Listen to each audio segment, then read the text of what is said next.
ni siku nyingine uliyotenda, yaani umeifanya ili Baba wa rehema tuweze kuiga na Baba. Baba, tunapoanza pamoja nasi, wema wako ambao imekuwa pamoja nasi siku zote tangu tulipoanza kukutana hapa Baba, mwaka wa 2014 Baba, mwezi wa 11 na tarehe Baba wa rehema 13 mpaka leo, neema yako Baba wa rehema hatujapungukiwa nayo. Hiyo neema yako iendelee kuwa pamoja nasi katika eneo hili, na Baba wa rehema, neno lako linapopita watu wako wapate uponyaji. Neno ni wewe mwenyewe, wewe ni mponyaji, wewe ni muumbaji, wewe ni yote katika yote. Asante Bwana tunatumia kama chombo Baba wa rehema cha kupurua. Na Mungu nasema ya kuwa Baba, gusa hata watu wote wanayetufuatilia wakiwa mbali. Na Baba, neno lako liwe ni kiu ya kila mtu, kama Baba wa rehema wanapotamani kunywa maji ya baridi, ndivyo watamani Baba wa rehema kusikia neno lako na kulijua neno lako. Na litukuza jina lako Bwana, maana watu hawa ambayo ni wateule, waitwao ni wengi lakini wateule ni wachache. Baba, uwajalie Baba wa rehema kufikia ile toba ya kweli ya kupata Baba wa rehema kwenda kushiriki katika ile harusi ya mwana kondoo mbinguni, katika ile kipindi cha dhiki kuu, na katika jina la yeye aliyekuwepo, naye aliyopo, naye atakaye kuwepo, na mtu mmoja seme amen. Amen. Tuliona jana kwenye sura ya 13 na 14, tuliendelea kuona wale maadui watatu wa Kristo na kanisa, ambayo ni joka, tulivyomuona kwenye sura 12, na sura 13 tukaona wale wanyama wawili, ambayo ni mnyama atokaye katika bahari na mnyama atokaye katika nchi. Na tukaona ya kuwa bahari sio bahari hii watu wanayechukua, not literal ocean, sio bahari hii ya kawaida. Tukaona ya kuwa bahari ni maji yasiyotulia, ina maana ni mataifa na watu, ina maana huyo mtu atatokea katika watu. Umeona? Na tukaona kuwa nchi naye sio hii nchi tunayoona, bali tukaona ya kuwa nchi ni utamaduni, ni desturi na dini. Ina maana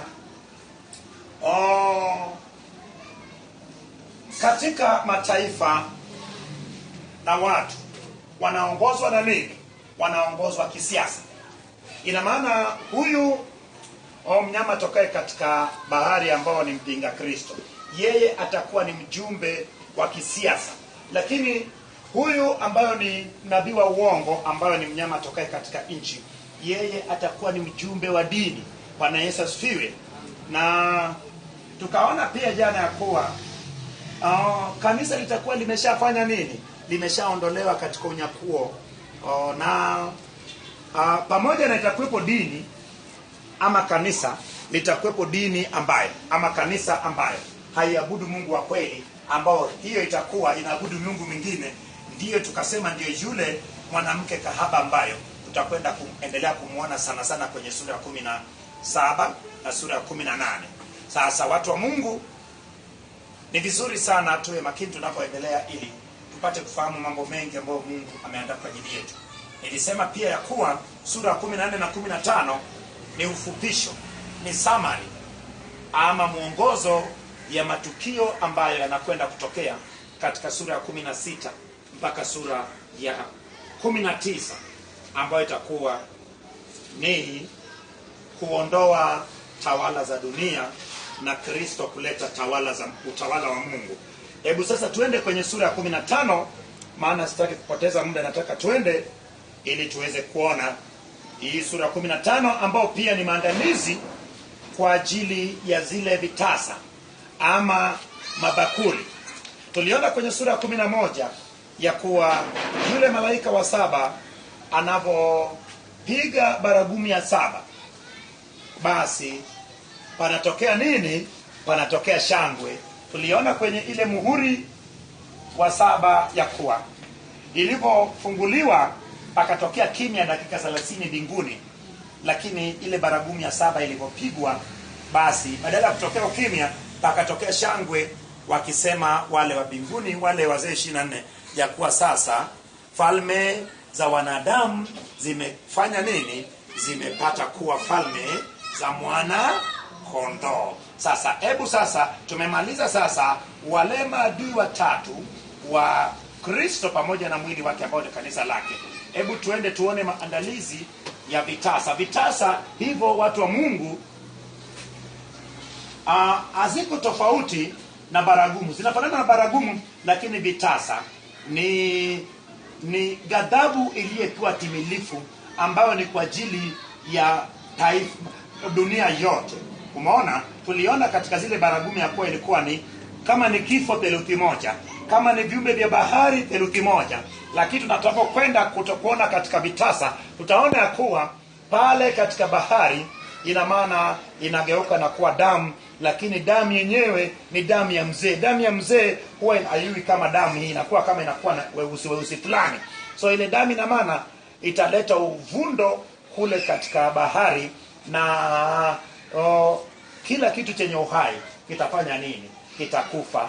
Na leo nataka nikuambia kuwa Bwana Farao wa Misri na utawala wake aliwakilisha Bwana mambo hayo ya vitasa. Maana tuliona kabisa katika yale mapigo ya Misri ya kuwa pigo la kwanza maji yaligeuka na kuwa nini? Na kila kiumbe chenye uhai katika nini? Katika maji walifanya nini? Walikufa. So watu wa Mungu, tuliona majipu kule Misri katika ile pigo la 6. Majipu tuliyaona, lakini pia tunakwenda kuona katika ile kitasa cha kwanza itakapomiminwa watu watatoka na majipu. Mbona sasa? Na itakuwa ni majipu kila mtu. Yaani hii sio tena kama baragumu ama kama munguri. Hizi sasa inakuwa ni ghadhabu ya Bwana, lakini timilifu. Maana hapo sasa kazi inakwenda kukamilishwa, maana tayari kwenye sura 11 tumeshaona malaika mmoja akisema kuwa imefanya nini? Imekwisha. Hebu tuende moja kwa moja kwenye sura ya 15. Bwana Yesu asifiwe. Nasoma kwa jina la Yesu. Kisha nikaona ishara nyingine katika mbingu iliyokubwa na ajabu, malaika 7 wenye mapigo 7 ya mwisho, maana katika hayo ghadhabu ya Mungu imetimia. Umeona sasa malaika wengine lakini 7, lakini hao inasema ya kuwa tayari ghadhabu ya Bwana inakwenda kutimia. Ina maana hao ndio wanayeleta mapigo ya mwisho ambayo inakwenda kuharibu dunia kabisa. Ina maana Mungu anaiharibu dunia kabisa kabla kumharibu mwanadamu aliyefanya nini? Aliyemwasi. Bwana Yesu asifiwe. Hebu tuende sura ya 2. Tena nikaona kitu kama mfano wa bahari ya kioo iliyochangamana na moto, na wale wenye kushinda tokao kwa yule mnyama na sanamu yake na kwa hesabu ya jina lake walikuwa wamesimama kando kando ya hiyo bahari ya kioo wenye vinubi vya Mungu. Umeona sasa, tuliona katika ile sura ya 14 wale 144,000 wakiwa wamesimama wapi? Wakiwa na mwanakondoo pale katika mlima wa nini? Mlima Sayuni. Lakini hii nilikuambia ni mlima Sayuni ya wapi? Ya mbinguni, ya ulimwengu wa kiroho. Na sasa tunaona pale kwenye ufalme gani? Tunaona pale mbinguni tena, na pale panaonekana ile bahari ya kioo, lakini katika ile bahari ya kioo panaonekana moto. Nilikwambia moto inaashiria nini? Inaashiria tukio kwenda kutokea sasa, ambayo ni nini? Ambayo ni mapigo sasa ya mwisho, ambayo ni vile vitasa 7. Ndio maana katika ile bahari ya kioo inaonekana na moto pale. Ina maana inaonyesha kuwa tayari hukumu ya Bwana inakwenda kuchukua nafasi yake. Maana nilikuambia moto inaonekana kwenye kiti ya Mungu, na bila shaka hujawahi kuuliza kuwa ile moto wa jehanamu iko wapi? Ile moto wa jehanamu jiuliza iko wapi? Maana hakuna mtu aliyeenda kwenye moto wa jehanamu mpaka sasa hivi. watu wote waliokwenda wamekwenda kuzimu, lakini bado hawajakwenda kwenye moto wa jehanamu. Lakini tayari moto wa jehanamu ipo. Iko wapi? Hiyo moto iko pale kwenye kiti cha enzi cha Bwana. Bwana Yesu asifiwe. Maana kama malaika wale walioonekana wapi? Walioonekana wale malaika wale 7, ama zile roho 7 ambazo zinawakilisha malaika 7. Kama wale walionekana, lakini tuliona malaika moja kuwa amekanyaga bahari na inchi. Ina maana kichwa chake kimegusa mpaka katika anga. Ina maana unaweza kaona moto huo mdogo katika hiyo bahari ya kioo, lakini moto huo ikawa ni moto wa nini? Moto ile wa jehanamu, kwa sababu imehifadhiwa na itashuka katika wakati ule wa hukumu, wakati ile kiti jeupe cha hukumu itakuwa imeshuka. Na bila shaka wakati wale waliyekufa katika dhambi watakuwa sasa wanafufuka kwa ajili ya kusimama mbele ya kiti cha hukumu. Bwana Yesu asifiwe. Bwana Yesu asifiwe. Hebu tuende mstari wa 3.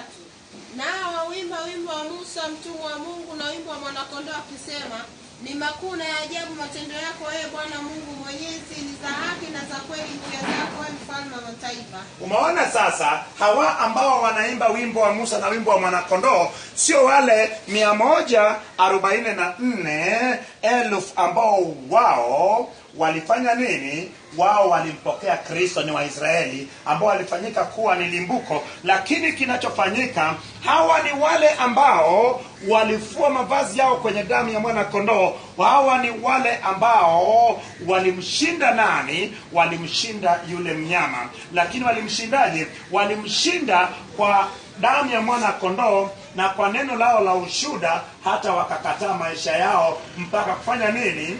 Mpaka kufa. Lakini pata picha kwa sasa wameokolewa na yale mabaya, wanaimba wimbo wa Musa. Wimbo wa Musa uliimbwa wapi? Wimbo wa Musa uliimbwa wakati ambao Mungu aliwaokoa wana wa Israeli na nani? Na mkono wa hatari wa nini? Wa Farao pale katika bahari ya Shamu. Ndio hilo wimbo ukaimbwa katika Kutoka sura 15.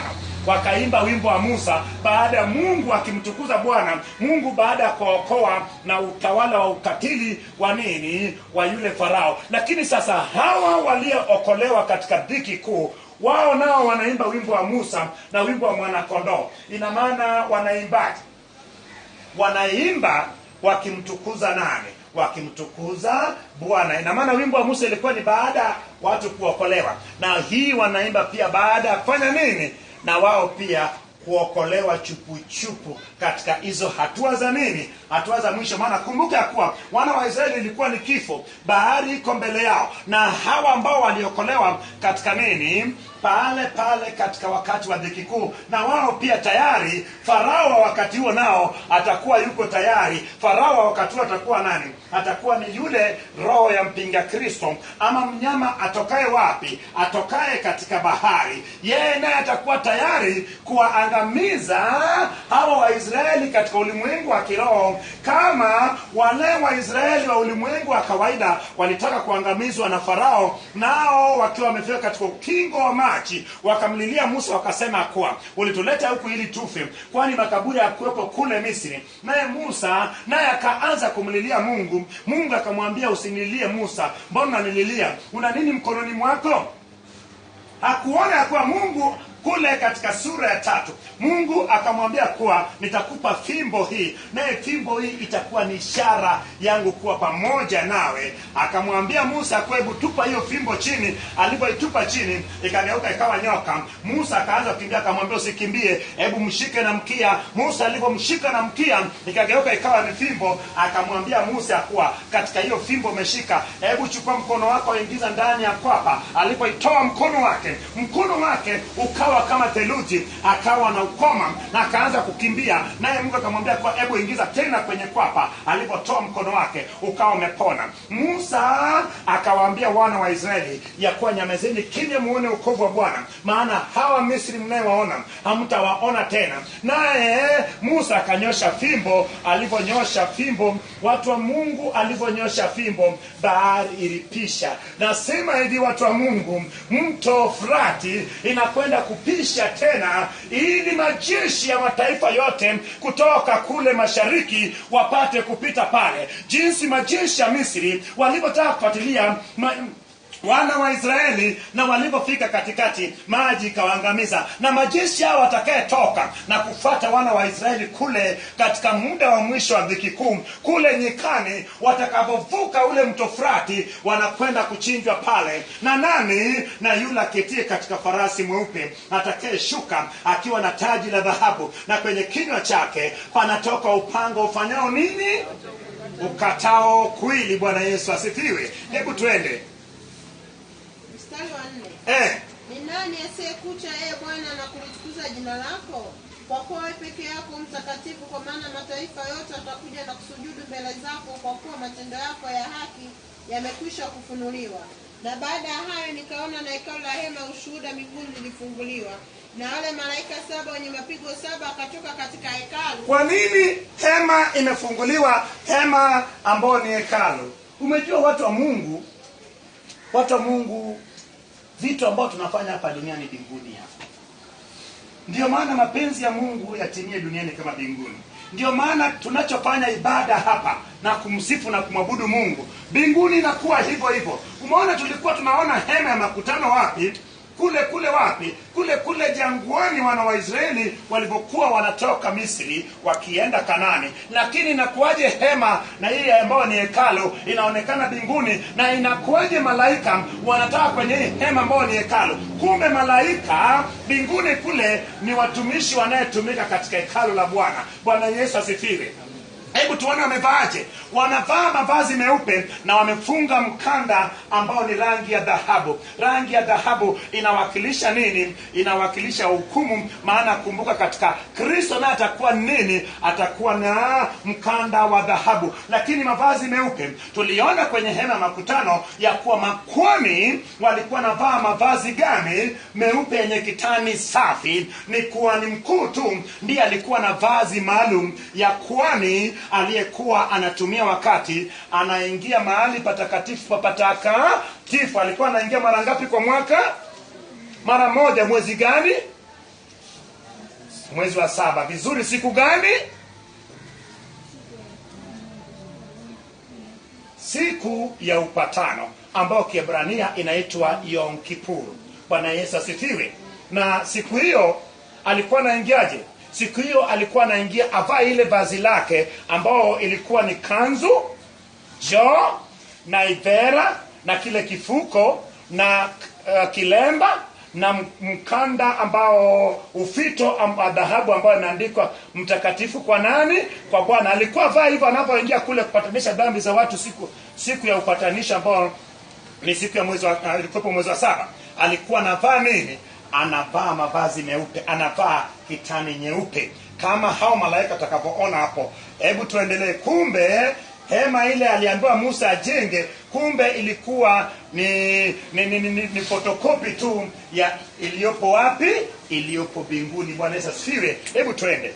Wamevikwa mavazi ya kitani safi ya kung'aa, wamefungwa vifuani mwao mishipi ya dhahabu. Na mmoja wale wenye uhai 4 akawapa wale malaika 7 vitasa 7 vya dhahabu. Umeona nani? Wana uhai 4. Bila shaka wana uhai 4. Hapa tunapata kuelewa ya kuwa kumbe wao wana ngazi ya juu kuliko malaika.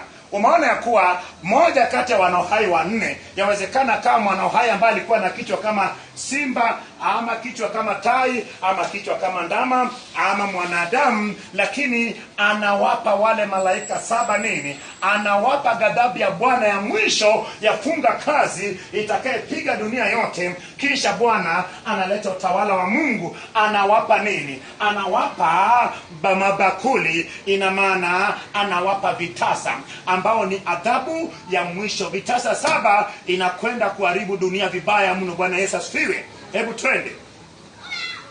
Vimejaa ghadhabu ya Mungu aliye hai hata milele na milele. Hekalu likajazwa moshi uliotoka kwenye utukufu wa Mungu na uweza wake. Umeona? Hekalu ikajazwa utukufu wa Bwana. Utukufu wa Bwana katika hema makutano ilikuwa inaonekana na kwa moshi. Ukisoma katika ile sura ya 12 kitabu cha Hesabu utaona Miriam na Haruni wakisema kuwa haiwezekani Mungu aongee tu na Musa. Na jinsi alivyo hao mwanamke mkushi. Na tuliambiwa kwa tusione wanawake nje ya Israeli. Haiwezekani Mungu aseme na Musa tu asiseme na sisi. Mungu akawaambia kuwa njooni kwenye hema. Mungu akajitokeza kwenye hema, naye utukufu wake kafunika pale, moshi kaonekana imefunika pale. Akasema kuwa patakapotokea nabii kati yenu, mimi nitasema naye kupitia nini? Ndoto na maono, lakini sio kwa mtumishi wangu nani? Musa, maana yeye nitasema naye uso kwa uso, naye ataona umbo langu. Yeye hatamuona Mungu, yeye ataona umbo la Mungu. Sema aliona umbo la Mungu, hakumuona Mungu. Mungu anasema pale ya kuwa ataona umbo langu. Yeye ataona umbo langu, sio yeye ataniona mwili, ataona umbo langu. Na baada ya hapo Mungu akatoka na Miriam akapigwa na ukoma, lakini Haruni akambembeleza Musa kuwa asiwahesabie nini? Asiwahesabie dhambi. Naye Musa akaanza kumuomba Mungu ili afanye nini? Ili aondoe yule ukoma. Lakini Bwana akaongea na Musa akamwambia kuwa kama angetemewa mate na baba yake, je, asingekaa nje ya lango siku 7? Bwana akasema kuwa atolewe nje, atengwe na watu siku 7. Wala wakusafiri, nao walikaa pale wakapiga kambi mpaka siku 7. Ndipo sasa watu wakafanya nini? Wakaanza. So nataka nikuonyesha kuwa ule utukufu ambao tumeona mbinguni katika hema ya makutano kule jangwani ulikuwepo vizuri mno. Na Mungu hata katika pale mlima Sinai, Mungu aliposhuka, bila shaka moshi ulikuwepo, bila shaka tetemeko ilikuwepo, bila shaka radi ilikuwepo. So radi, moshi, hizi zote zinawakilisha nini? Umeme zinawakilisha utukufu, uweza na mamlaka ya nani? Ya Mungu aliyofanya vitu vyote. Bwana Yesu asifiwe. Umewahi kusikia nguruma ya radi ikinguruma vizuri?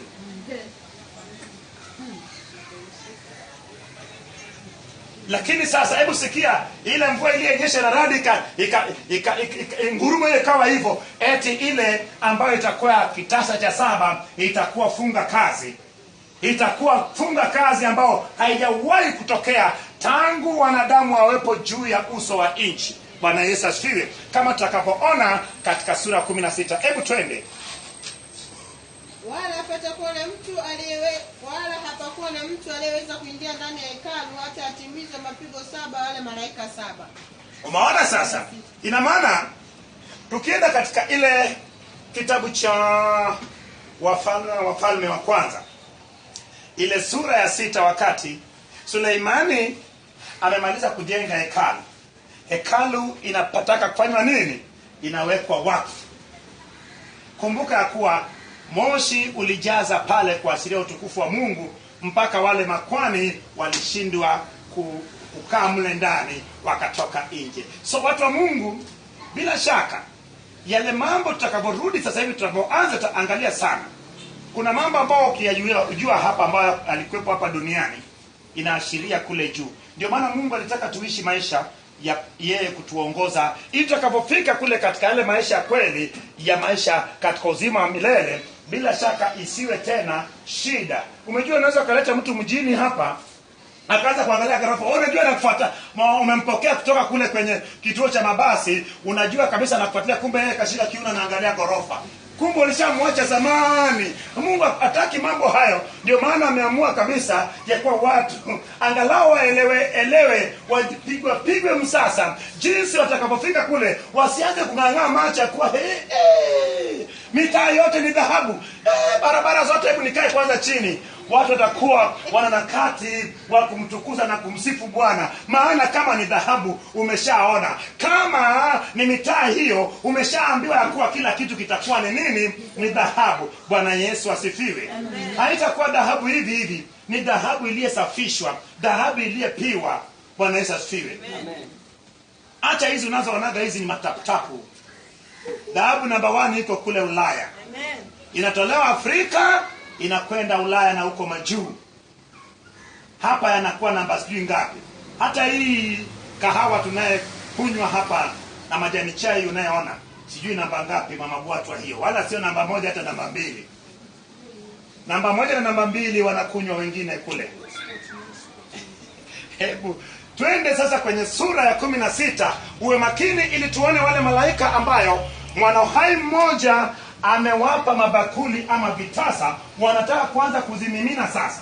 Ina maana hii ndio ghadhabu ya mwisho, ambapo baada ya hapo sasa tunakwenda kuona sasa kwenye sura ya 19 nini Kristo sasa akileta sasa nini, akileta utawala wake. Lakini katika hizo bakuli zitakavomiminwa ile ya 6, utaona kabisa ya kuwa mto Frati itafanya nini, itakauka, ili ipishe nini, majeshi yanayotoka mashariki. Jinsi ambao bahari ya Sham ilikauka ili watu wa nini, ili wapite wale wa Misri wawafate wa Israeli, na pale pale kwenye kupisha pale waliangamizwa. Na jinsi mto Frati itakavyowapisha wale majeshi wa mtu wa uasi ama majeshi wa mpinga Kristo watakaoungana kwenda kumfuata yule mwanamke wapi, nyikani, kama tulivyoona wapi, kama tulivyoona kwenye sura ya 12 ya kuwa yule joka akazunguka nyuma ya yule mwanamke, naye akatoa mto kwenye mdomo wake ili fanye nini, imbebe yule mwanamke. Ina maana mto ni nini? Mto unawakilisha, ina maji lakini sio kama bahari. Ina maana itawakilisha majeshi ya mpinga Kristo. Bwana Yesu asifiwe. Ambayo ndio sasa pale tunaiona vile, lakini sasa huku tutaona kabisa kuwa ameshatengeneza majeshi yake sasa, na mto ule umeshapisha. Na maana atakapopita watapita kwenye udongo mkavu. Lakini pata picha, sio tu mto utakauka, kila kisiwa kitapotea. Milima yenyewe itafanya nini? Itayeyuka. Ina maana milima ndio itakayokuwa bonde ya Yosefati. Milima yote itayeyuka. Lakini kumbuka ya kuwa milima inayeyukaje? Mungu uwepo wa Mungu uliposhuka juu ya mlima pale mlima Sinai, unakumbuka ya kuwa mawe, tetemeko, wa Israeli wakashindwa kumwona, kusema Bwana Musa, Bwana wewe utasema naye sisi wacha tuende. So milima inaogopa Mungu kwa sababu Mungu ndiye aliyeumba milima. Nchi inaogopa Mungu maana Mungu aliyeumba nchi. Wanyama wote na kila kiumbe lazima imtukuze Bwana, maana yeye ndiyo muumba wa kila kitu. Bwana Yesu asifiwe. Basi tuende sasa, lakini uwe makini uone katika hivi vitasa hivi ni baragumu, lakini sasa ni katika ukamilifu wake. Ina maana kama ni kuua wote, sio tena theluthi kama tulivyoona kwenye baragumu. Kwenye mito na chemichimi za maji haitakuwa tena theluthi moja, ina maana inakuwa kamilifu. Kwenye bahari haitakuwa theluthi moja tena ya uhai wa nini, kila chenye uhai kuangamia kwa theluthi moja, itakuwa moja kwa moja. Na kwa nini pale tutaona ya kuwa malaika mmoja anasimama katika jua na kusema kuwa ndege wakaribie katika karamu ya Bwana? Hatujaona pigo lolote tangu ilivyoanzia kwenye mihuri ikaenda mpaka baragumu ambayo iligusa ndege. Bwana Yesu asifiwe. Kwa nini ndege hao wakawa salama mpaka katika ile karamu ya nini, ya kwenda kutafuna nyama za nini, za wale ambao wataangamizwa katika ile vita vya Armageddon? Tunaweka question mark hapo. Hatukuona pigo lolote ambalo ligusa nini, ndege, lakini ndege wao watanawiri wakisubiria nini, kwenda kutafuna nini, nyama za wale ambao wataangamizwa. Bwana Yesu asifiwe. Hebu tuende sasa kwenye sura 16 ili tuone ghadhabu ya Bwana ya mwisho. Mara nyingi mimi siziiti hukumu kwa sababu hukumu itakuwa katika ile kiti jeupe ambayo ni sura ya 20, na hii itakuwa baada ya nini? Baada ya Yesu kusimika utawala wa kwake na kuondoa tawala zote za wanadamu, kama tulivyosikia malaika yule katika sura ya 11 mwishoni akisema ya kuwa falme zote zimegeuzwa na kuwa falme za nani? Za mwana kondoo. Bwana Yesu asifiwe. Sema falme zote zimekuwa za mwana kondoo. Zitakuwa tu kwa jina la Yesu. Hebu twende Nikasikia sauti kuu kutoka hekaluni ikiwaambia wale malaika 7, nendeni mkavimimine vile vitasa 7 kwa ghadhabu ya Mungu juu ya nchi. Akaenda huyo wa kwanza akakimimina kitasa chake juu ya nchi, pakawa na jipu baya bovu juu ya wale watu wenye chapa ya huyo mnyama na wale wenye kuisujudia sanamu yake. Umeona sasa? Tuliona kwenye sura ya 14 yule malaika watatu kwenye sura ya 14 akiwaonya watu ya kuwa wasikubali kutiwa muhuri. Maana wakitiwa muhuri, basi bila shaka watakinywa kwenye kikombe kile cha ghadhabu ya Bwana pamoja na yule mnyama. Ina maana watahukumiwa. Lakini umeona sasa, vitasa hivi vinahusu waliyetiwa muhuri na waliyeinamia ama waliyesujudia nani? Yule mnyama. Bwana Yesu asifiwe. Ina maana sasa Mungu sasa tena haruhusu sasa wale walio wa kwake mapigo hayo ambao ni ya mwisho kuwapata wale. Bwana Yesu asifiwe. Lakini umeona sasa, ina maana watu wanapata nini? Majipu. Lakini majipu yanakuwepo kwa wote ambao wako kinyume na Mungu, wote ambao wako upande wa yule joka na utawala wake. Joka ndio Ibilisi. Bwana Yesu asifiwe. Nilielezea kwa nini anaitwa joka, kwa nini shetani sio shetani, kwa nini Ibilisi. Kwa nini Ibilisi anaitwa joka? Nilielezea jana. Hebu twende mbele tuone vitasa vingine. Mstari wa 3. Na huyu wa pili akakimimina kitasa chake juu ya bahari, ikawa damu kama damu ya mfu, na vitu vyote vyenye roho ya uhai katika bahari vikafa. Umeona sasa, tunaona vitu vyote vinakufa. Tuliona kwenye baragumu ya kuwa katika bahari ilipopulizwa baragumu ya pili, ikatokea mlima kama moto, nao ukadondoka kwenye bahari, na theluthi moja ya vitu vyenye uhai katika bahari vilikufa. Lakini sasa baada ya kumimina kitasa cha pili, tunaona kabisa ya kuwa kinachofuata ni nini? Kinachofuata, watu wa Mungu, ni viumbe vyote katika bahari. Kama wewe chakula chako ni samaki wa baharini, bila shaka hapo njaa inaanza kumaliza kazi. Ina maana tayari hukumu ile inaanza kutayarishwa kwa watu. Na watu wa Mungu, hukumu ile hata hukumiwa mtu aliyekuwa hai. Hukumu ambayo Yesu atakaa katika kiti jeupe, watahukumiwa watu ambao wameshakufa. Ndio maana mapigo haya vitasa vya mwisho vinakwenda na kuandaa njia ya watu wote kuangamizwa wote. Kasoro wa Israeli watabaki katika mwili wa kawaida, na wale ambao watatoka na Bwana Yesu mbinguni, ambao watakuwa wamevaa mili usioonekana ama mili usioharibika, ambao ni roho. Bwana Yesu asifiwe. Hebu twende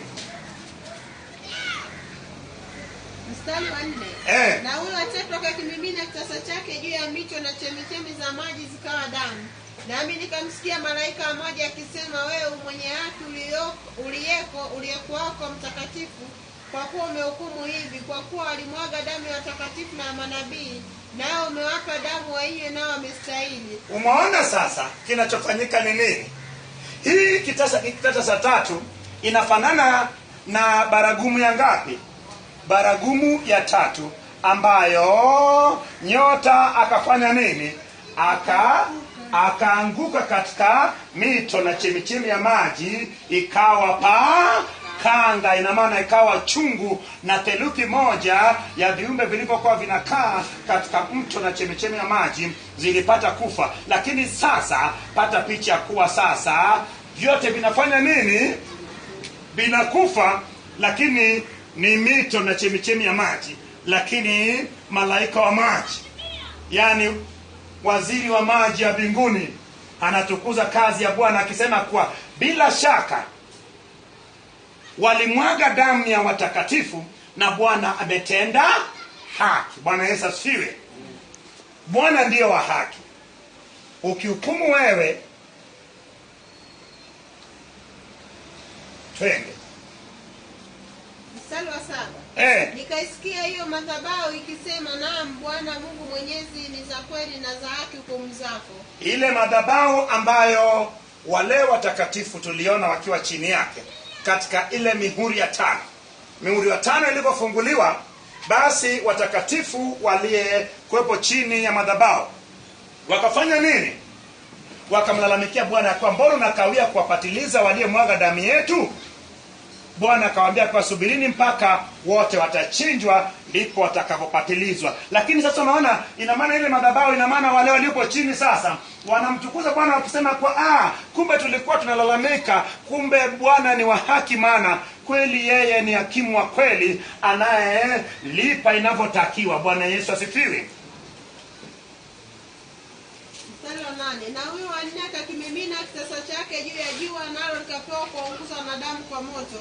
Wanadamu wakaunguzwa maunguzo makubwa, nao wakalitukana jina la Mungu aliye hai na mamlaka juu ya mapigo Mungu aliye juu na mamlaka juu ya mapigo hayo, wala wakutubu wala kumpa utukufu. Umeona sasa? Tuliona katika baragumu ya ngapi?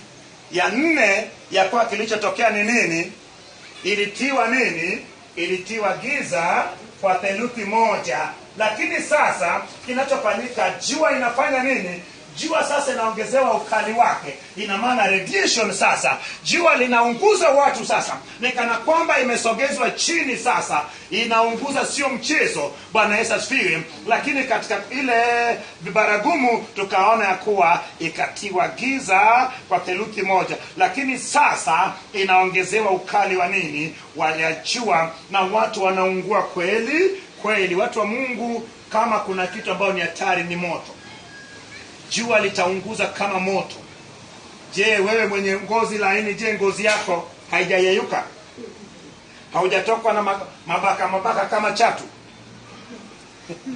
Hebu watu wa Mungu tuishi maisha matakatifu ili tusifikie huko. Tufikie huko tuwepo tunakula nini? Tunakula raha mstarehe kule katika harusi ya mwana kondoo ya mbinguni ile ya miaka 7. Tuende. Mstari wa 10, na huyo wa 5 akakimimina kitasa chake juu ya kiti cha enzi cha yule mnyama. Ufalme wake ukatiwa giza, wakatafuna ndimi zao kwa sababu ya maumivu. Wakamtukana Mungu wa mbingu kwa sababu ya maumivu yao na kwa sababu ya majina. Hebu ona ya kuwa tumeona pale wanamtukana Mungu, na tena sasa hivi ina maana sasa huyu wa 5 anakimimina kitasa chake kwenye kiti cha nini? Cha enzi cha mnyama. Kiti cha enzi cha mnyama itakuwa wapi? Itakuwa pale Yerusalemu. Maana tayari kinachofuatika nini? Kinachofuata ni tayari wale wa Israeli wameshakimbia. Yule mwanamke ameshakimbilia kule nyikani, na kinachofanya ni nini? Ina maana katika ule mji utaharibika, maana utakuwa chini ya utawala wa nani? Utawala wa huyo mnyama. Lakini pata picha kwa nini watafune ndimi zao? Yale majipu bado yapo.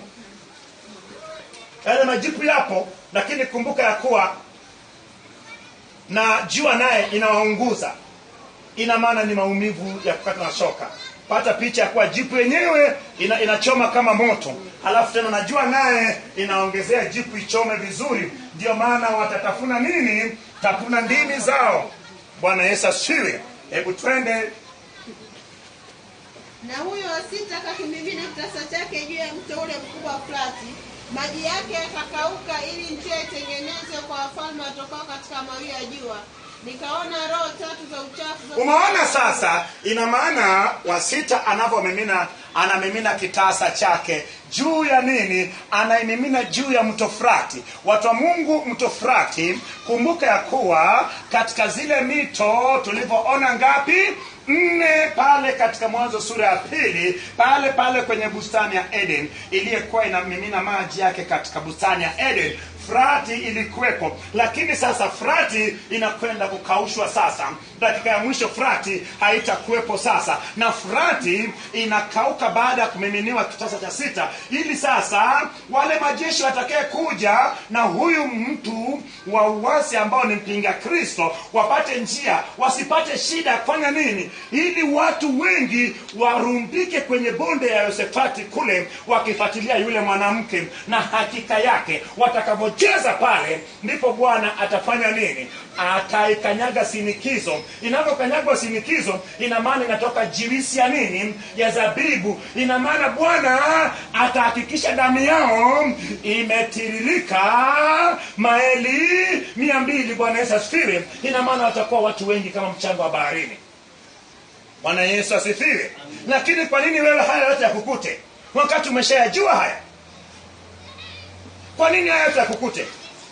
Nasema hivi, watu wa Mungu, watu wengi hawajui haya, ndio maana wanaishi maisha yasiyompendeza Mungu. Ndio maana wanazidi kujikanyaga kwenye dhambi. Maana anajua tu kwa mimi nitamiliki hapa duniani, mimi nikishakufa imekwisha hapo hapo. Hajui kama kuna maisha baada ya kifo, hajui kama kuna mateso, hajui kama naye kufa kwenye dhambi atafufuka katika ufufuo wa hukumu ambayo itakuwa ni baada ya ile kiti kishuka jeupe kwa ajili ya hukumu, na baada ya ile miaka 1000 watakayefufuka pale, ina maana wao wanahukumiwa, wanatupwa kwenye moto. Na moto wa jehanamu tumeona jinsi ilivyo.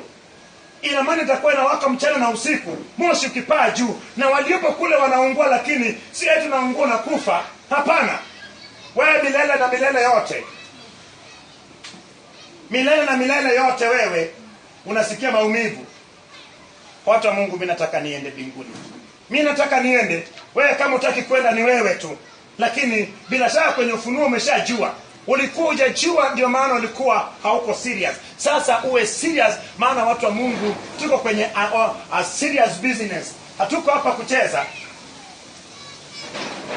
Dunia yote watu wangefundisha wakajua ukweli, kila kanisa, kila mchungaji akafundisha haya, kila mshirika akajua kitabu cha Ufunuo, akajua mambo yajayo, bila shaka angeishi maisha matakatifu. Lakini ataishije maisha matakatifu? Maana hajui hata Mungu, hajui hata ghadhabu ya Bwana. Ghadhabu ya Bwana yu juu yao. Hajui ghadhabu ni nini, hajui hukumu ni nini, hajui matokeo yake ni nini. Bwana Yesu asifiwe. Wewe ambao umejua haya, badilika. Anza kutazama tabia zako, njia zako. Anza kuweka njia zako sawa, anza kuweka toa zako sawa, anza kuweka njia zako zikae vizuri. Maana ukifa, hata watakayekufa katika Kristo watafufuka katika kufua kwanza na kwenda kumlaki. Imetokea Kristo amerudi, basi uwe katika wale watakaye kwenda kumlaki. Bwana Yesu asifiwe. Lakini kwa nini usubiri mpaka uje uwe katika wanayekaa chini ya madhabahu? Kwa nini mpaka uje ufie imani? Kwa nini iwe kwako heri wafao katika Bwana kwa kipindi hicho? Si sasa hivi, si bora wa sasa hivi? Hebu twende. Zikitoka katika kinywa cha lile joka, na katika kinywa cha yule mnyama, na katika kinywa cha yule nabii wa uongo. Umeona sasa? Ina maana sasa inavyofikia hapo, kitasa cha mwisho kimemiminwa. Sasa kinachofanyika, ile utatu mchafu inaunganisha nguvu yake. Ina maana joka inatoa vile viumbe vinavyotisha vya kama vyura, lakini yule mpinga Kristo anatoa, na yule nabii wa uongo anatoa. Ina maana wanakusanyika na wao sasa, na hivyo vyura kazi zao ni kufanya wafalme wajiandae kwa ajili ya vita. Vita gani? Kwenda kupigana na utakatifu wa Bwana, kwenda kupigana na Israeli, kwenda kuangamiza Israeli. Na ndio sasa hapo ndipo hiyo nguvu ya utatu mchafu, ndio yule joka ambayo alizunguka nyuma ya mwanamke, naye akatoa kwenye kinywa chake mto ili maji imchukue ule mwanamke. Ndio maji. Umeona maji ya mto pia sio machache, yana nguvu. Sasa vile vyura kazi yao ni nini? Kuunganisha mataifa yote na wafalme wote.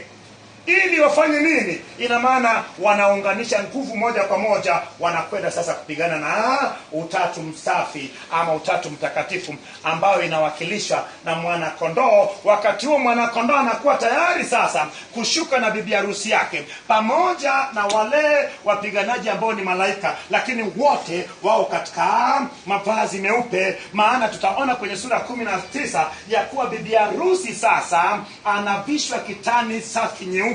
Ina maana watapanda farasi weupe wakienda pale. Lakini kama nani? Kama wale atakaye kuwa ni mashahidi tu. Ukisoma kwenye Isaya 63 mstari wa 3, Yesu anasema kuwa yeye ndiyo atafanya nini? Atakanyaga sinikizo, wala hakuna mwanadamu yeyote atakayemsaidia. Bwana Yesu asifiwe. Ina maana sisi tutasimama tu, tunaona jinsi mwana kondoo anavyoagaragaza, mwana kondoo anavyokanyaga sinikizo, na sinikizo ilivyokanyagwa, juisi ya zabibu ilifanya nini? Ilitiririka. Ina maana damu yao itafanya nini? Itatiririka kwa umbali ya Palestina, kutoka kaskazini mpaka kusini. Bwana Yesu asifiwe. Hebu nisikie makofi kwa ajili ya Bwana.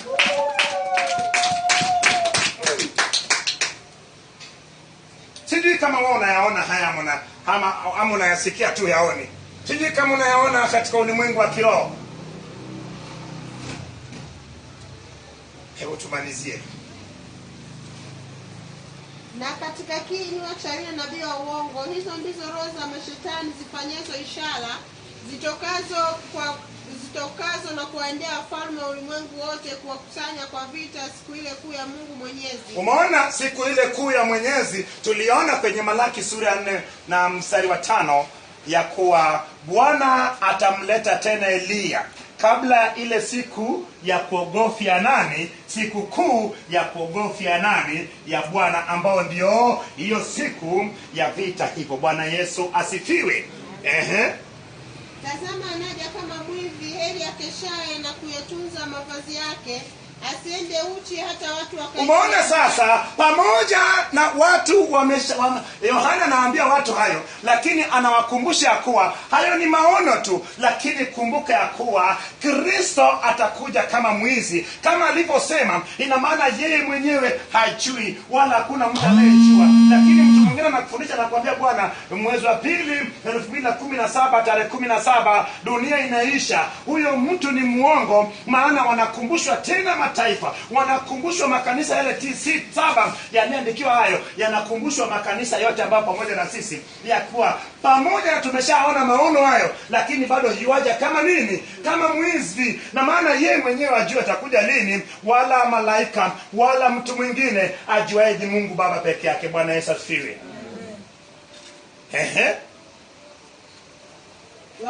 Wakawakusanya hata mahali paitopo kwa Kiebrania Halmagedon. Na huyo wa 7 akakimimina kitasa chake juu ya anga, sauti kuu ikatoka katika hekalu katika kile kiti cha enzi kisema, imekwisha kuwa. Pakawa na umeme na sauti na radi, na palikuwa na tetemeko la nchi kubwa, ambalo tangu wanadamu kuwako juu ya nchi hapakuwa namna ile, jinsi ilivyokuwa kubwa tetemeko hilo. Na mji ule mkuu ukagawanyikana mafungu 3, na miji ya mataifa ikaanguka. Na Babeli ule mkuu ukakumbukwa mbele za Mungu, kupewa kikombe cha mvinyo wa ghadhabu ya hasira yake. Kila kisiwa kikakimbia, na wala milima haikuonekana tena. Na mvua ya mawe kubwa sana ya mawe mazito kama talanta ikashuka kutoka mbinguni juu ya wanadamu. Wanadamu wakamtukana Mungu kwa sababu ya lile pigo la mvua ya mawe, kwa maana pigo lake ni kubwa mno. Bwana Yesu asifiwe. Umeona ngurumo, umeona umeme, umeona radi, umeona tetemeko. Hiyo ni ghadhabu ya Bwana ambayo tuliona sura 4 na 5 katika ile kiti cha enzi cha Bwana. Lakini umeona sasa kitasa cha 7 sasa inamiminwa wapi? Inamiminwa katika anga. Inapomiminwa katika anga, ina maana malaika anaonekana amekanyaga nini? Amekanyaga jua. Anafanya nini? Anawakaribisha katika nini? Katika ile sherehe ya nini? Ya Bwana. Na kile kinachofanyika ni nini? Hebu pata hayo yote yanatokea, lakini sasa kinachofuata ni nini? Watu wanazidi kumtukana nani? Kumtukana Bwana. Nasema hivi, katika hiyo tetemeko, kumbuka kisiwa kimepotea, kumbuka ya kuwa milima imefanya nini? Imekuwa ni mabonde. Imekuwa ni bonde, inaandaa sehemu. Na umesikia ikisemekana kuwa nini? Ule mji umefanya nini? Ukagawanyika, ambao ndio ule mji wa Yerusalemu. Lakini Babeli mkuu ni pale pale karibu na Frat, ambayo patakuwa na mji ambao pia imejengwa, itakuwa ni Babeli mkuu. Patakuwa na Babeli, lakini Babeli mkuu ina maana ile Babeli original. Wapi? Kwenye sura ya 11 kitabu cha Mwanzo, ambapo yule Nimrod akafanya nini? Akawaambia kuwa na tufanye nini? Na tujenge mnara na mji, ili tusitawanyike, tupate kumfikia Mungu. Wakati Mungu alisema ya kuwa watu watawanyike na wajaze dunia, lakini uasi wa kwanza unaanzia pale pale kwenye Babeli. Ndio maana ikaitwa mnara wa Babeli. Ilianzia pale pale uasi, inakwenda kumalizika pale pale katika Babeli mkuu, ambao ndio hiyo Babeli. Nasema hivi ya kuwa watu wa Mungu, haya tunayaelewa, lakini je, hatima yetu iko wapi? Hatima yako ya wewe kwenda kufika katika wale watakayeshuhudia vita hivyo, Bwana akipigana mwenyewe, iko wapi? Iko wapi? Uasi unaanzia Babeli, na Mungu anakwenda kuikomesha wapi? Anakwenda kuikomesha pale pale kwenye Babeli mkuu, ambao Babeli mkuu anawakilisha ile asili ya Babeli ambayo uasi ulianziaga. Uasi gani? Kumbuka ya kuwa baada ya Mungu kupitisha fagio ya chuma na kuangamiza dunia na vyote viendao juu ya nchi katika ile maji ya gharika, ikaanza tena dunia mpya. Ina maana baada ya pale Mungu aling'oa dhambi zote na ile gharika, alisafisha na kuondoa mabaya. Lakini uasi unaanzia baada ya gharika. Wapi? Pale pale katika mnara wa Babeli. Bwana Yesu asifiwe. Nataka niishie hapo, lakini tutaona sasa anavyoangamizwa nani. Tutaona anavyoangamizwa yule mwanamke yupi? Yule mwanamke kahaba. Atakayemwangamiza ni nani? Tayari ni wakati wa mwisho sasa. Lakini kumbuka ya kuwa yule tutakayemuona amembeba, ambao ndio huyu mnyama tokaye katika bahari, ambao ni mpinga Kristo, ataonekana amebeba yule mwanamke kahaba, lakini yeye na pembe zake 10 na mataifa 10 ambayo yatamsaidia utawala. Nilisema pembe inawakilisha mataifa, na nilisema vichwa inawakilisha zile tawala zilizopita, ama zile dola 7 zilizopita, zilizotawala na kunyanyasa sana Israeli. Sasa tutamuona huyu mwanamke kahaba ya kuwa ndio ile dini la nini? Dini la uongo, ambayo mjumbe wake ni nani? Mjumbe wake ndio ule nabii wa uongo, ndio yule mnyama tokaye katika nchi. Sasa unakwenda kuona kama yule aliyekuwa amembeba huyu mwanamke ambaye alikuwa anamsaidia, ambao ni huyu mnyama tokaye katika bahari, ama nabii wa mpiga Kristo, sasa ataamua kuiharibu ile nini? Ile mfumo wa dini ya uongo, ili sasa yeye ndiye ajitangazie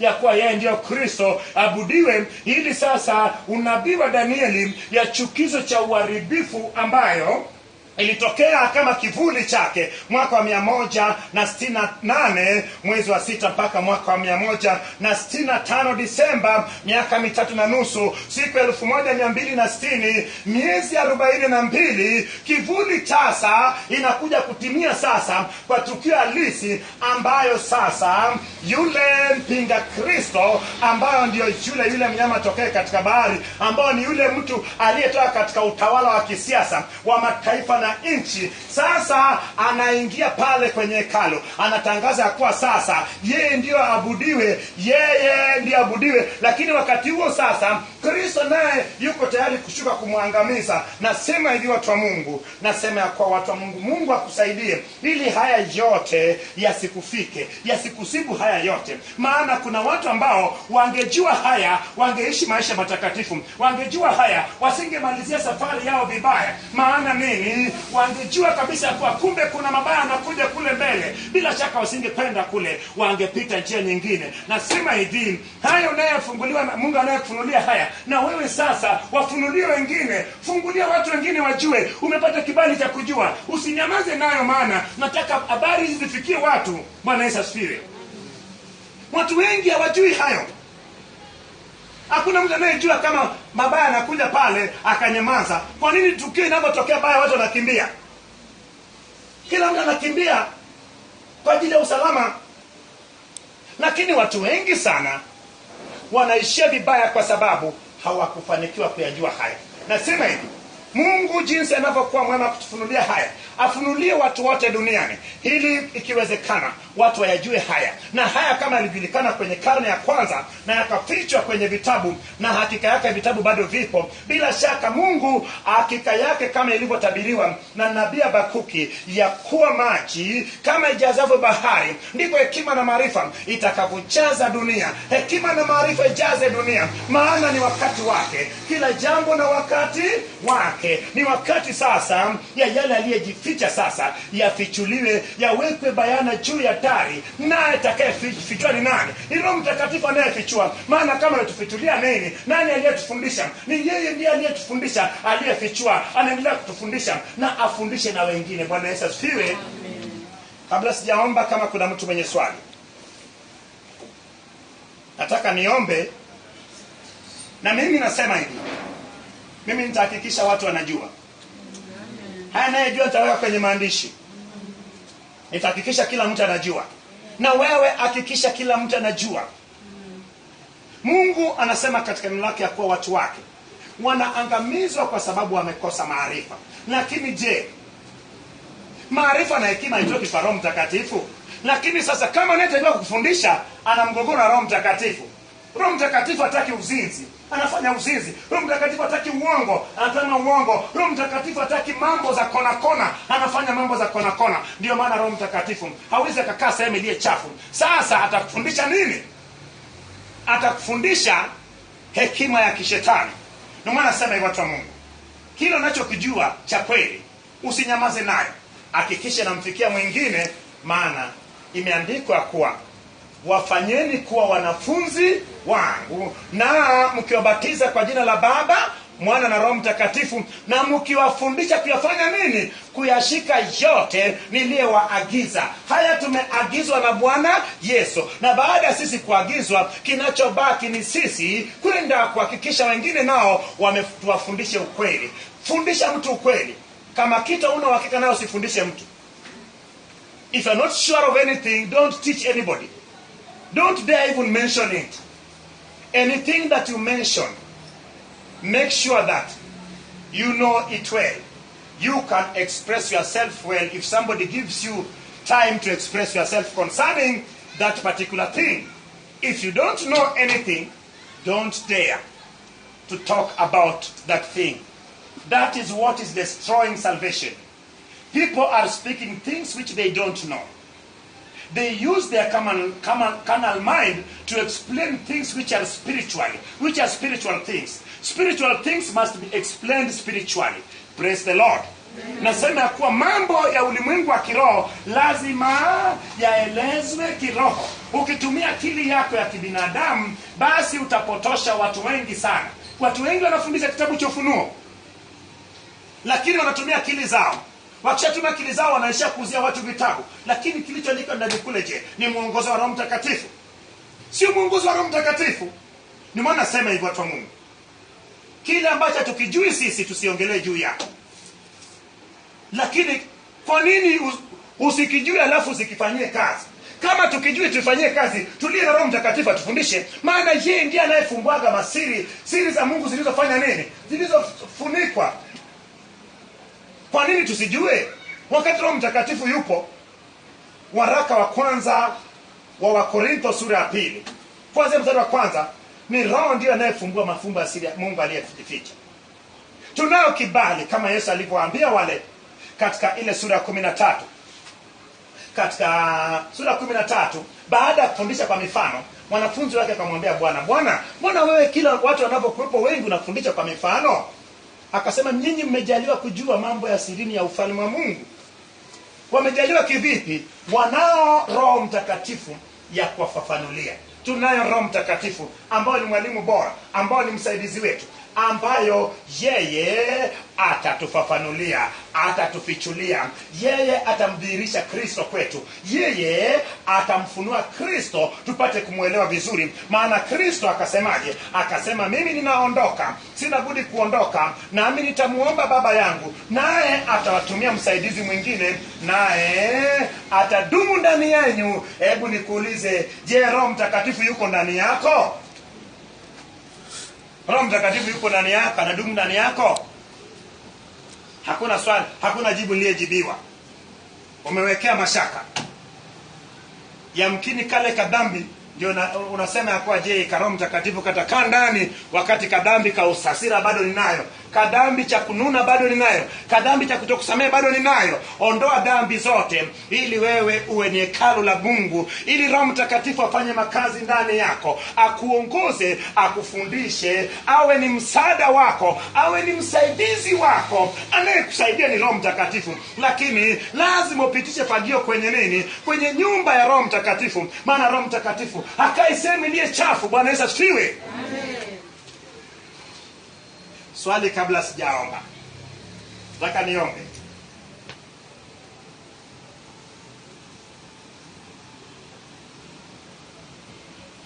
Hayo utakapokwenda nyumbani ya tafakari. Furahini. furahini katika Bwana. Watu wa Mungu, nasema hivi, yote 9 lakini 10 hii ufunuo ikufanye ufurahi. Vitu vyote vitapita, watu wa Mungu. Hii dunia unayoona itakunjwa kama karatasi, lakini nakwambia hivi, dunia itajikunja yenyewe itakapomwona mwana kondoo anaketi kwenye kiti gani. Kiti itakaposhuka tu jeupe, Mungu ataacha kiti chake kishuke. Ina maana atampa Kristo mamlaka ya kutisha maadui zake chini ya nini? Chini ya mguu wake. Ina maana atakaa kwenye kiti hicho. Sasa anatoa hukumu kwa wale waliokufa katika dhambi, sio katika Kristo. Na wakati huo nakuambia kabisa kuwa dunia itajikunja kama karatasi, mbingu itajikunja kama karatasi. Lakini wewe je, hatima yako iko wapi? Tuache kuhangaika na mambo ya dunia, watu wa Mungu. Nasema hivi, shetani anajaribu sana. Umejua, nimekuwa nikifundisha hapa, lakini watu kwanza ni hawaji. Lakini shetani ameweka watu wasikumbuke kuja kujifunza mambo haya. Lakini nakwambia hivi, siku zinakuja tutazitafuta.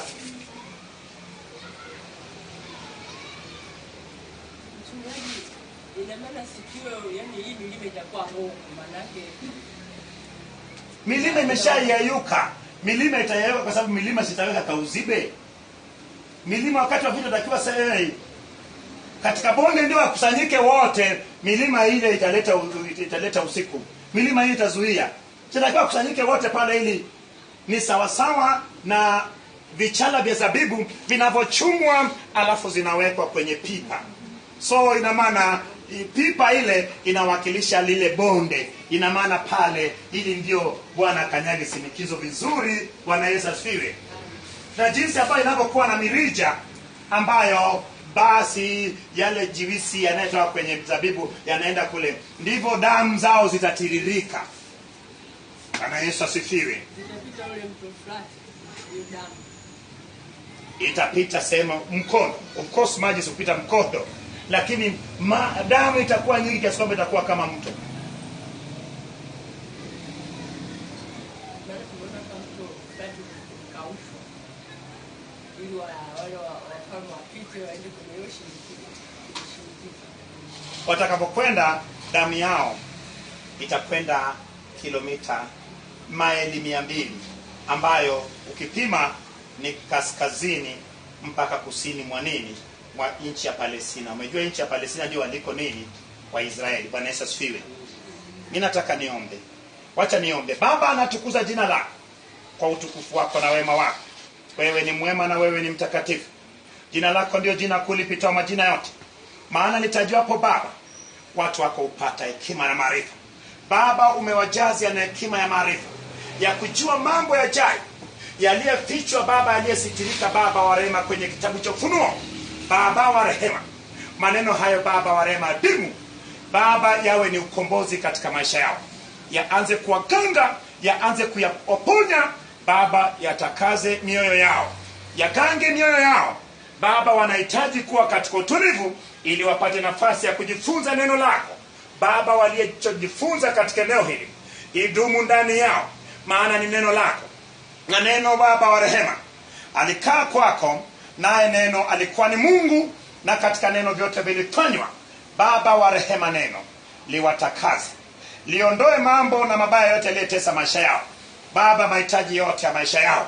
Neno hili adimu Baba wa rehema ilete njia Baba, jinsi njia itakayofanyika Baba pale katika mto Frat, baada ya kitasa cha 6 kumiminwa katika mto Frat na mto Frat kukauka Baba. Ninaagiza Baba wa rehema, matatizo Baba yakauke katika maisha yao, magonjwa yakauke katika maisha yao Baba, pingamizi yakauke katika maisha yao Baba, roho ya kukosa ikauke katika maisha yao, roho ya kukataliwa Baba iondoke katika maisha yao. Mabaya yote, laana zote, maneno mabaya aliyetamkiwa Baba yakauke Baba, kama kitasa kile itakavyomiminwa Baba katika mto Frati, na mto Frati kukauka Baba wa rehema. Mawazo mabaya, mawazo ambayo shetani analeta katika ufahamu wake yakauke Baba kwa damu ya Yesu Baba wa rehema. Mabaya yote, laana zote zote, mapando yote, mashetani wote wakauke katika maisha yao. Na Baba, nafanya njia pasipokuwa na njia katika maisha ya mtu huyu. Mwaka huu ndio ile mwaka wake wa kufanikiwa na kupiga hatua, maana Baba wa rehema atakaa katika kusononeka, bali naye atarukaruka kama ndama ya mazizini, naye akishangilia Bwana. Kama tutakavyorukaruka na kushangilia mwana kondoo wa Mungu atakavyokanyaga sinikizo katika ile bonde la Yosefati, Baba wa rehema, kama alivyosema katika Isaya sura 63 mstari ya 3 ya kuwa hakuna atakayemsaidia bali yeye peke yake ndiye atakayekanyaga sinikizo hiyo. Baba, kila aina ya sinikizo katika maisha ya mtu huyu, Baba wa rehema, kwa Baba wa rehema, uwezo wa Bwana, ninakanyaga sinikizo hizo, maana aliyopo ndani yangu ni Kristo mwenyewe. Na kanyaga sinikizo, Baba, ya mateso, sinikizo ya mateso, sinikizo ya kuchawiwa, sinikizo ya kulogwa, sinikizo ya kuchukuliwa fedha kupitia mazingira tata, sinikizo ya hatua zilizofungwa, sinikizo, Baba wa rehema, ya kufunikwa, sinikizo ya Baba wa rehema kunuiziwa mabaya yote, ili kila kitu unachokifanya isifanikiwe. Kila sinikizo, Baba wa rehema, ninaondoa, Baba wa rehema, ninakanyaga sinikizo, Baba, kwa nguvu ya msalaba wa Yesu. Nakanyaga sinikizo ya mabaya aliyekaa katika afya zao, mabaya aliyekaa katika hatua zao, mabaya aliyekaa, Baba, ama katika kiungo cha mtu huyu kilichokaa, Baba, kwenye tumbo la uzazi, kilichokaa, Baba wa rehema, kwenye mirija yake, kilichokaa, Baba wa rehema, kwenye tumbo la chakula, kilichokaa, Baba wa rehema, kwenye tumbo la chakula. Akila kidogo tu tumbo linamsumbua, yaani kila wakati mara tumbo livibe kana kwamba ni mjamzito. Na kanyaga sinikizo iliyowekwa kwenye tumbo la uzazi, na kanyaga sinikizo haiko kwenye hatua zake na maisha yake, sinikizo zote zilizotesa maisha yake, indo kotona kama nama eria tokotona kapa, sinikizo za kutoonekana, sinikizo ya kuchukuliwa hatua zako, sinikizo ya kutupiwa magonjwa ili usipige hatua, sinikizo ya kutaka kukurudisha nyuma kule kwenye 2016 imekwisha kwa jina la Yesu. Jinsi malaika moja akasema kwa sauti kubwa pale kutoka kwenye kiti cha enzi pale ya kuwa imekwisha, naye Yesu pale msalabani akasema imekwisha. Na ninasema imekwisha katika maisha ya mtu huyu, maana sinikizo imekanyagwa. Imekwisha maana sinikizo imekanyagwa kwenye moyo wake, sinikizo ya mateso, sinikizo ya balaa, sinikizo ya mawazo, sinikizo ya vifungo vilivyofunga moyo wake, Baba, imekanyagwa kama itakavyokanyagwa kwenye bonde la Yosefati, bonde la kukata maneno, bonde lile pale. Na kanyaga kwa jina la Yesu, jinsi ambayo milima yote baada ya kumiminwa kitasa cha 7 na kutokea radi na umeme na tetemeko, jinsi ambayo milima itayeyuka na kupisha, Bwana, jinsi ambayo kisima itakavyopotea, matatizo yote na yapotee kwa jina la Yesu. Matatizo yote na yapotee kwa jina la Yesu. Matatizo yote kama kisiwa itakaopotea kwa jina la Yesu, ipotee kwa jina la Yesu, ipotee kwa jina la Yesu. Na milima yote yaliyekaa kwenye maisha yako, milima ya kutopata fedha, milima ya mateso, milima ya kufungwa, milima ya kufunikwa, milima ya kuchukuliwa hatua zako, milima ya kuchukuliwa muonekano wako, milima ya kuchukuliwa elimu yako, milima ya kuchukuliwa ile ngazi yako ya kupanda kazini, milima yote sasa kwenye akili za watu, milima iliyokaa kwenye akili yako. Kila tatizo linaonekana kama mlima. Badala ya kumuona Kristo, badala ya kuona ukuu wa Mungu, badala ya kuona ukuu wa utukufu wa Mungu, badala ya kuona utukufu wa Mungu kama tunavyoona kwenye kitabu cha Ufunuo ya kwa utukufu wa Bwana itaujaza ile hekalu la mbinguni na hema ile ya mbinguni, naye hakuna atakayeweza kuona kitu ama kuingia mle ndani. Naye watatokeza wale malaika 7 wale wa vitasa, naye wa kwanza atakapomimina itatokea majipu, wa pili atakapomimina atamimina kwenye bahari, naye viumbe vyote vitakauka. Na agiza Baba viumbe vyote vya kishetani vilivyokaa ndani ya maisha ya mtu huyu, vilivyokaa kwenye moyo wa mtu huyu, moyo wake unakuwaje uwe na matatizo, moyo wake unakuwaje na matatizo, moyo wake unakuwaje na matatizo, tumbo lake unakuwaje na matatizo, kwa jina la Yesu ninaagiza kitasa kile kilichomiminwa kwenye bahari kimimine kwenye moyo wake kwa jina la Yesu, na kimimina kwenye moyo wake kwa jina la Yesu, na kimimina kwenye ufahamu wake kwa jina la Yesu, na kimimina Baba kwenye nafsi, roho na mwili wake kwa jina la Yesu, na kimimina Baba kwenye mishipa za fahamu na kumbukumbu kwa jina la Yesu, na kimimina kwenye hatua zake kwa jina la Yesu, na kimimina kwenye njia zake zote kwa jina la Yesu. Na ninaagiza Baba viumbe vyote vya kichawi, viumbe vyote vya kimashetani vilivyokaa ndani yake, jinsi kitasa cha pili ilivyomiminwa pale katika bahari, na viumbe vyote vikaondoka vikafa, Baba wa rehema, jinsi ambayo bahari itakuwa kama damu ya mzee, itakuwa na weusi na uvundo ule, nami naagiza mabaya yote yaliyejenga makazi ndani yake, yaliyefanya mwili wake iwe ni bahari, yaliyefanya mwili wake uwe ni udongo, yaliyefanya mwili wake iwe ni makazi yao, ninaagiza viumbe hivyo vyote kwa kitasa cha pili, hakika yake na inyunyiza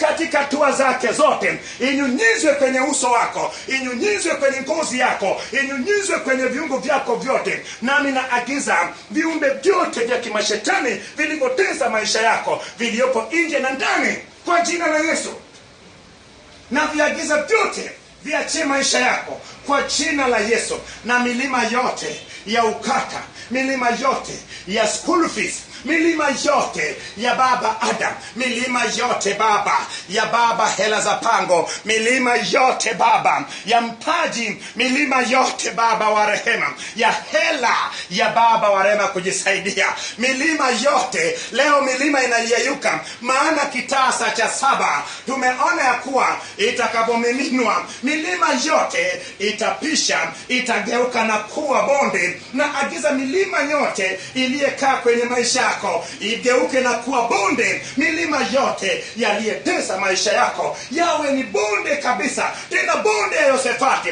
bonde la kukanyaga sinikizo kwa jina la Yesu. Na kuanzia sasa ninawarudisha katika asili ya uumbaji, maana mwanzo palikuwepo neno, nao neno alikuwa kwa Mungu, nao neno alikuwa ni Mungu, na katika neno vyote vilifanyika. Baba afanyike mtu huyu Baba wa rehema, jinsi ambayo kusudi la Mungu lilikuwa kwake, buso wake utakasike, moyo wake utakasike, mabaya yote yaliyekuwa kama milima Baba katika moyo wake, milima yote Baba leo imeyeyuka baada ya Baba wa rehema kuona kwa milima yote itayeyuka baada ya ile kitasa cha 7 kumiminwa katika anga. Nami Baba natangaza ukombozi na uponyaji, na uponyaji wao iwe timilifu, jinsi kitabu cha Ufunuo ilivyo timilifu Baba. Hatua zao ziwe timilifu Baba, vibali vyao viwe timilifu Baba, kufunguliwa kwao iwe timilifu Baba. Warudi katika hatua zake, warudi katika mili yao, warudi katika tima yao. Nami ninawainua juu nikisema ya kwa Baba watang'aa daima, watang'aa milele. Nami Baba wa rehema ninawawekea ulinzi, maana ni wewe ndio walinde mji, usipolinda walindoa kesha bure. Nao waingiapo na watokapo Baba waitwe wabarikiwa, na bariki hatua zao, vibali vyao. Na kuanzia leo ninawarudisha Baba katika asili ya uumbaji, na iwe ni mwanzo mpya tena katika maisha yao Bwana. Roho zote chafu nazikusanya na kuzitupa kuzimu na kuzifungia hadi siku ya hukumu ya Bwana, na katika jina la Yesu Kristo naomba, na mtu mmoja aseme amen. Amen. Hebu pigia Bwana makofi makubwa.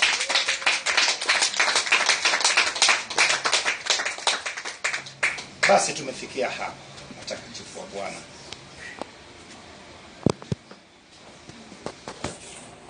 Kama mngekuwa mnaweza kuja mapema na mimi